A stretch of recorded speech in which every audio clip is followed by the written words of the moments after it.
ఒకసారి ఆ ఉపాధి హామీ కూలీలు ఏం మాట్లాడుతూ ఉన్నారో మీరే వినండి. వైసీపీకి డిమాండ్ పెట్టలేదు. ఆల్రెడీ కదా 3 నెలల నుంచి అలాగే మాకు చుట్టూ తిరుగుతున్నాం. సెల్లూరు రావడం వెళ్ళిపోవడం మాట్లాడితే మాకు టీడీపీలు ఏం చెప్తే అదే పని చేస్తామని చెప్తున్నాం. వైసీపీ అనుకోడికి ఏ పని కూడా పెట్టట్లేదు.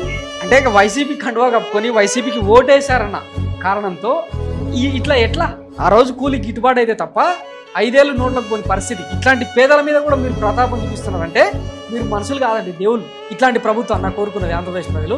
ఇంత పెద్ద ఎత్తున 164 సీట్ల మ్యాండేట్ ఇచ్చింది దీనికోసమా? సాక్షాత్తు ముఖ్యమంత్రి చంద్రబాబు గారే వైసీపీ కార్యకర్తలకు కానీ వైసీపీ నాయకులకు కానీ పనులు చేస్తే పాముకు పాలు పోసినట్టే అని మాట్లాడిన తర్వాత వైఎస్ఆర్ కాంగ్రెస్ పార్టీకి డైరెక్ట్ గా ఇండైరెక్ట్ గా మనం పనులు చేసే పరిస్థితి ఏ స్థాయిలో కూడా రాకూడదు.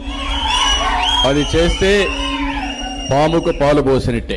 ఇట్లాంటి పరిణామాలు ఎదురవక ఇంకేం ఎదురవుతాయి? ఒకప్పుడు ఏ పేదవాడు కూడా డబ్బులు లేక చదువులకు దూరం కావద్దు, డాక్టర్లు చదువుతారో ఇంజనీర్లు చదువుతారో మీ ఇష్టం, ప్రభుత్వంగా నేను అండగా ఉంటా అని చెప్పిన మాట ఎక్కడ?